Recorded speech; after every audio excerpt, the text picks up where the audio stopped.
Do a knife review for you today. We're looking at two knives here.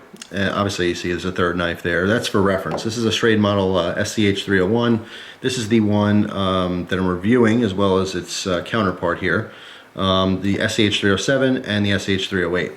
Now during the review, I'm going to be talking about the 307 the whole time. The only difference is the 308 has a texturing on that front scale. Okay, besides that, they're identical knives. All right, and the reason that I have the 301 here is a reference. And before I really get into the review, I just want to mention something. It's something I mentioned before, but I want to say it again. And that is that knife companies, knife manufacturers, knife dealers, everyone in the knife industry watches YouTube videos, okay? They go on Facebook. They have Twitter accounts. They have Instagram accounts. All right, there's marketing departments in a lot of different companies, and maybe not a marketing department, but there's certainly a marketing person or multiple people, PR people, that they're paid to watch YouTube videos, and they're paid to talk to people, and they're paid to look on forums, okay? Besides those particular people, people high up in companies, the owners, people in management, they want to know what people are saying about their product, because a good business is a successful business, and in order to be successful, you have to make a good product. And part of that is knowing what your consumer wants. And as far as the knife industry is concerned, the majority of people in the knife industry, okay, all the major manufacturers, they enjoy knives. They really do, and they really want to stand behind their product, okay? Some of them more than others, but for the most part, if nothing else at all, they want to be good at what they do, okay? And that means selling knives. And the only way to do that is to get feedback. Feedback from me, feedback from you, feedback from everyone buying their product and using their product. All right, so if you have a problem with a knife, please don't be shy. Post it in the comments, post it on forums, make videos. Buy a really cheap camera and start making videos and say, you know what, I don't like this knife because of this reason. Because I promise at some point or another, someone who makes that knife will see that, and they may take that into consideration. And especially if there's multiple people or masses complaining about the same thing, you will see that problem go away. They will fix that problem. And I bring this all up because I know for a fact that the people at Schrade, or the people at Taylor Brands, which produces Schrade knives, they got the feedback that this is an awesome knife, but it was too heavy. So they kind of made a newer version of it. They did change some things, some major changes. They went with a different pivot screw, which I'm going to talk about in a second here, which I really like. They got rid of the flipper, which in these particular knives I didn't like, and I'll talk about why in just a minute. But obviously the handle shape as a whole did change. Okay, they narrowed it down to basically get rid of a lot of steel to make it lighter. All right, as far as the mechanics, they're both Framelocks, using the same materials, the full stainless steel on the whole knife, titanium nitride coated on the whole knife, hardware, blade, pocket clip, stop pin, the whole thing. All right, so some of the changes that they made was basically to make a smaller version of it, let's say. All right, I like some of these changes, and I don't like some of the other ones, and I'm going to get into the details of that right now. But I wanted to drive that point home, is that don't be shy. If you don't like something, let people know, because someone out there will listen. You know what? They may just change it. And that's been proven over and over again in the knife industry. So anyway, I'm going to start off with some specs here. This knife, the 307, I used a lot. All right. The 308, not so much. All right. Actually, I'm going to get into it right now as to why. And that's because of the inconsistency in these particular models. And I had the same problem with the 301, 302. The 307 here was perfect, absolutely perfect. I'd highly recommend it. The problem is that the 308, although it's the same exact knife, I had issues with. And it's not because the 308 is not as good as the 307. It's just because there's a little inconsistency in the manufacturing process. And the problem I have with this is that it was extremely, extremely hard to get out, okay? I can pop it out there, but it's not comfortable. And yeah, of course I can adjust the pivot screw.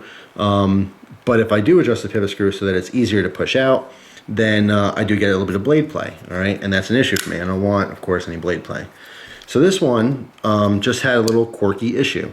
Now this will be fixed, and this will be solved by Schrade, so that's not the biggest problem. The problem, though, is that, it shouldn't be like that. Out of the box, brand new, you shouldn't have to worry about sending things back. It goes for any company. But that being said, I feel like it's a little bit of a grab bag. These are cheaper knives, much cheaper. You're looking at $20, $25 for these knives, okay? And because of that, it's almost worth the grab bag, but it's not going to be for some people. So the point is, I'm going to say how much I love this knife in this video, but you may get one and it may be a little quirky. You know, you may get the 708 and it's much better than the one I have. So I just don't like the fact that it's a little inconsistent. But besides that, you know, if they can make it more consistent, they got, you know, a heck of a product here, because it's a fantastic knife for the money. Some of the changes that I do like is, again, this pivot screw. Okay, they went with a flathead screw, and the female side is also flathead. All right, I needed to adjust this knife. Okay, I was out using it. It created a little bit of blade play, and I was able to dip into my pocket, into my trolley changer, and grab a dime and adjust this pivot screw. All right, this is a huge bonus. I'm weird, and I say that because I know it's random. Why would you say that? Oh, no, I'm weird because I do carry a Torx driver on me. It's always close by. I have one in the car just in case, but I'm pretty sure you don't, okay? Or at least the majority of you watching don't. All right, so to have a knife with a simple flat head pivot screw, and particularly the female too, okay? Because if your pivot screw doesn't have some kind of notch in or whatever, as you're rotating it, you know, the back could spin too. So you can use 2 ordinary coins, 2 dimes are fine, other coins fit in here. Most of you guys out there have all kinds of multi-tools, so you might even have an actual screwdriver, or you could shove anything in there that fits. It's extremely versatile, and it's a huge bonus. Emerson did this for a long time, and I never liked it when I was younger. I thought it was cheap looking. I thought, you know, why can't you be like everyone else and use a Torx screw head? But you know what? I've grown to really like this. I like the simplicity of it. The look of it's totally fine. These particular, this hardware looks very nice, just how it's formed. I love it. I can't tell you how much I've grown to actually like the simplicity of this, because I know that it's not just myself, but anyone can just adjust this at any time, anywhere. You can pull a coin out and take care of business there. So that's huge. That's a huge, big, positive change. All right, you can see the old ones, and many of the models just have the regular Torx, okay?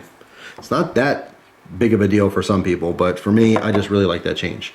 The problem though is that all these knives are really beefy knives, and they have very strong detents. It's hard to get the blade out, you know? The 307, I said, happens to be perfect. There's the perfect amount of tension on this this blade with the detent, all right, that I can open it just fine. It's absolutely perfectly locked up. There's no blade play in any direction. So this one happens to be perfect, whereas this one, not so much. But if you do have to adjust it, okay, let's say you get something that's super stiff and you can't open it, you might want to play with it a little bit. You don't have to go look for your Torx bit set, okay? Just grab a screwdriver or, you know, coin, and you're good to go. So pretty cool. But anyway, because these are such heavy-duty knives, I did like the addition of the flipper, okay? That's the point of me talking about how heavy the detent is and how hard it is to get out sometimes. I liked that these had a flipper for that. Pretty much the only reason. I kind of come and go with the flipper. You know, I like the flipper one day, next day I don't like flippers on knives. You know, I go back and forth with that. But this one, I definitely like the flipper on it for that reason, all right? So I would have liked to see the flipper stay, but again, feedback. A lot of people, I'm sure, said they didn't like the flipper, so they got rid of the flipper. Or maybe no one commented on it, and just someone in, you know, the design department said, you know what, our next knives won't have a flipper, because not everyone likes that. Whatever the reason they got rid of it, would have liked to have seen it on these models. But again, I mean, it gives the whole appearance a little bit slimmer. It's just different. They did add a finger troll here, okay, so maybe they felt like, you know, the flipper, not just in deploying the blade, but, you know, more so as a guard, maybe not as necessary because they went with the finger troll. But whatever the reason, it's not there. So I didn't like that much. The jimping you see on here, it's over here, it's on the spine, the blade a little bit, it's functional. This is functional right here on the handle, the blade not so much, but this right here, naturally how you grab the knife in your hand, it feels very good. Your thumb locks in very nicely. Of course, there's more all around the side here, all right, depending on how you're going to grab your knife, you know, whatever position you're going to be in, it's going to be comfortable and you're going to have a little bit of grip. All right, so I like that, no complaints at all with that. The handle design is very versatile, okay, having a one finger troll here, pretty much any size hand is going to be able to comfortably grab that. All right, so I like they went kind of, you know, they went with versatility there as opposed to funky designs. They did change the tanto shape, all right. They went with a more obtuse angle here. All right, if I can put these side by side, you can maybe tell the difference. This one is not quite as, you know, angled or tilted, if that makes any sense to you. I mean, if I line them up straight, You can see the difference there. Okay, so they opened up the angle a little bit, more of an Americanized Tanto. Totally fine, very common in the industry to see a Tanto blade like that. All right, so not a huge deal either way to me. I do prefer the drop points and stuff like that, and clip points over Tanto blades. But regardless, they also changed the swedge on top. It's a very light swedge that transitions all the way down to the grind, whereas on this one, more of a industrial look here. Just basically cut out like that. They also removed this cutout in the blade there. Not sure originally what that was for besides looks, so that's gone. And as far as the pocket clip, I like the change in the pocket clip here. All right, let me show you this on the back. Close this first, make it easier. They recessed the pocket clip and went with something very, very simple as opposed to the 301 here. You can see it's raised up. This looks a little bit, I think I mentioned this in that review, it looks a little bit just, as an afterthought. There wasn't much design. It's, hey, we got these pocket clips, they'll work on that. All right, just a little bit random in the design, in my opinion anyway. You can see still tipped down. All right, not everyone's gonna like that. It is what it is. But I can see a definite improvement in the pocket clip. Simple design, simple style, and it's also recessed in there. Okay. Let's see, as far as the pocket clip, the tension is also very, very good on this. And the one thing I did want to mention though is that the placement of where it is, it looks like it's going to hurt your hand because it literally goes right into the palm.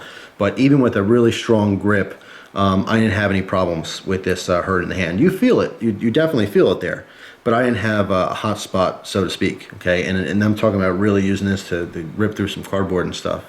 No issues at all with that. So, initially had a little bit of a problem. It may just be the fact that I adjusted my grip a little bit, but in further testing, there wasn't really any issues there with hot spots or anything. As far as some specs on this, blade steel is a 9CR18 MOV. I've talked to that before, a little bit on the soft side. Again, $20–$25 knife. All right, you're not going to get any kind of magical steel in this, and that's okay. As long as you learn how to maintain your blades, it's going to be totally fine. 3.4 inches on that blade, 8 inches overall, and 4.6 inches. It's a much lighter knife than the 301, 302, etc. All right, in the variants. 4.96 ounces. All right, still heavy, but nowhere near as heavy as that. And honestly, it carries a lot better in the pocket. But it still feels very robust. Still feels very strong in your hand. You can see the full frame lock here. It's very strong. The one thing I had a concern with is how thin the steel is right here where the cutout is. All right, you'll see this in a bunch of different knives out there for frame locks, okay? And because this is such a thin cut, I think that's why they have the addition here of the little disc, all right, that prevents the over travel, okay? And that really does serve a purpose. I mean, this is as much as you can extend that. So you're not going to hyperextend it. You're not going to screw your lockup. As far as the lockup, naturally when you open this, you can see it right there, okay? And as far as the centering, it's off. It's not perfect, but for a cheaper knife, it's really not bad at all. I've never ever complained about centering on a knife unless it rubs. All right, if I'm opening it and I hear it scraping, I hear like because it's actually literally rubbing, that's no good. But I don't kind of obsess over that kind of stuff like some people do, but I figured I'd show it just in case you're one of those people. So now you know it's not dead on, accurate, but $20–$25 knife. Very good for what it is. Let's see, what else can I say about this one? Still a little bit hard to find. I would give this another month or two before you really see it at more retailers and stuff. I'm not sure exactly where I saw. I want to say either eBay or Amazon, where I saw it for like 22 bucks. But if you can't find it and you're really impatient, you can get them direct from them for 37. But I would just hold off and wait until they're available in more places, or at least maybe the place you normally shop. By the way, if you're looking for specific knives, don't be shy. If there's a certain website you like to use and they don't carry the knife you want, let them know. People want to hear what their customers want. Trust me, it's good business. So if you shop at Joe Schmo's knife hut or whatever it happens to be, and they're not carrying the knife you're looking to buy, give them a call, write an email, say, hey, look, I want to buy this knife. I like your store, your company. I like to buy it through you. You don't have it. Can you order it for me? Can you get it in stock? Because I'll buy it from you. All right, they want to hear that kind of feedback. So, you know, if you do have a preference for a certain company or dealer or something like that, make sure, you know, let it be known what you're looking for. Because if all the customers did that, it'd be better business for everyone. But anyway, that has nothing to do with these knives. I like it. I really like the 307 and 308. It's unfortunate this one turned out to be somewhat of a dud with the problems. Another issue I saw, it's a minor issue because it doesn't affect the function, but I did notice it and I do want to make a point of it. All right, the screw that's on this over travel disc is flush cut on the inside, as it should be. All right, so when you shut the knife, I mean, obviously you don't see it anyway, but the blade doesn't come in contact with anything. On this one, you can see the screw. All right, it's not coming in contact with the blade. All right, that should be. You can see how hard it is to get this out. All right, my thumb, how dented that is. That's not good. Now, like I said, I could adjust it so I can flick it out and it's no problem, but then I got a little blade play and it bugs me. All right, so with the blade out, I don't know if you can see it. Very good angle here. You can probably see it through the frame. Actually, here, you do this. You hold this down. Hold this down, you can see the screw poking out there? Let me do it from this angle.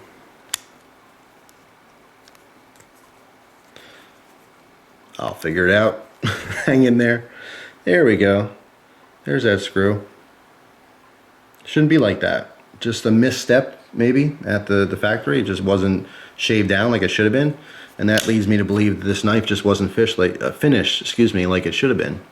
Like I said, I mean, you know, Taylor's been very good about stuff like this in that they will fix your problem. If you have a problem with your knife, they will get you a new knife or they will fix the one you have free of charge.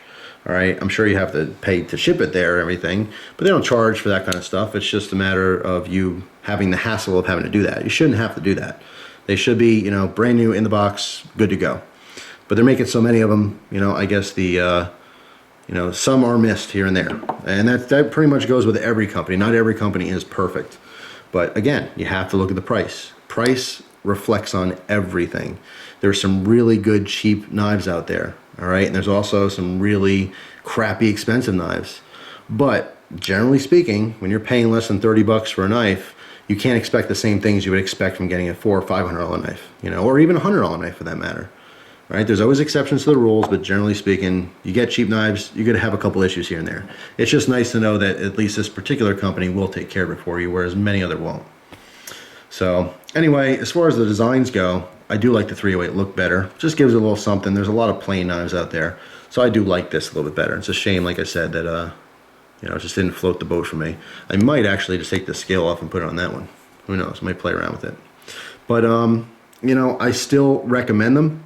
But here's what I would say. I do recommend this knife, and I would say to check this out, particularly if you like the 301 or 302, but it was too heavy for you, or you know, you didn't want to get it because you thought it'd be too heavy. You really might want to check these out, but with caution. Just understand that it's somewhat of a grab bag. It's been my experience. You're either going to get like a fantastic, amazing, perfect knife for 25 bucks, $20, whatever it happens to be for you, or you're going to get slightly disappointed and have to go through the hassle of getting it fixed, you know, or replaced.